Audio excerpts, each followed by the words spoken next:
ये कहानी है एक छोटे से शांत गांव सुखपुर की। यहाँ कच्चे रास्ते थे, मिट्टी के घर थे और चारों ओर हरे भरे खेत फैले हुए थे।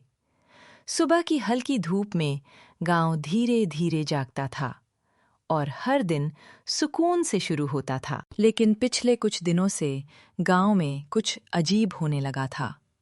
हर सुबह किसी न किसी घर से चोरी की खबर आती। कभी मुर्गियां गायब हो जातीं, तो कभी अनाज की बोरियां चुपचाप कम हो जातीं। गांव की शांति अब चिंता में बदलने लगी थी। गांव के लोग इन चोरियों से परेशान हो गए थे। बुजुर्ग आपस में बैठकर चिंता जताते और घरों की महिलाएं हर रात डर के साथ दरवाजे बंद करतीं।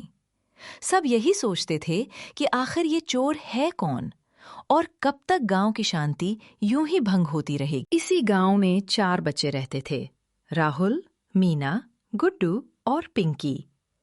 स्कूल से लौटते समय वे रोज बड़ों की बातें सुनते और मन ही मन कुछ करने का हौसला जुटाने लगते। एक शाम पीपल के पेड़ के नीचे बैठकर बच्चों ने आपस में बात की। राहुल ने हिम्मत जुटाकर कहा, अगर बड़े लोग चोर नहीं पकड़ पा रहे तो क्यों ना हम कोशिश करें। मीना, गुड्डू और पिंकी ने तुरंत उसका साथ दिया। अगले दिन से बच्चों ने गांव पर नजर रखना शुरू कर दिया। वे हर रास्ते, हर मोड़ और हर अजीब हरकत को ध्यान से देखने लगे। अब वे सिर्फ खेलते बच्चे नहीं थे, बल्कि अपने गांव की सुरक्षा की जिम्मेदारी समझने लगे थे। एक सुबह गुड्डू ने खेत के पास अजीब से पैरों के निशान देखे। निशान सीधे पुराने तालाब की ओर जा रहे थे। बच्चों ने एक दूसरे की तरफ देखा और धीरे से कहा, शायद यही चोर का रास्ता है।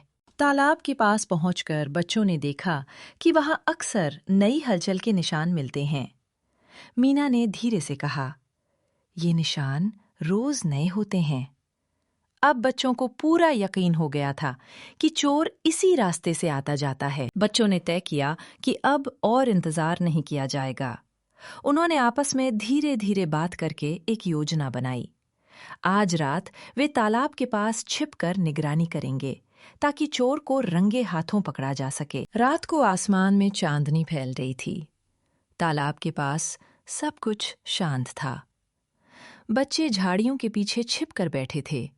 हर हल्की सी आवाज पर उनकी नजर टिकी हुई थी। अचानक झाड़ियों के पीछे से सरसराहट की आवाज आई।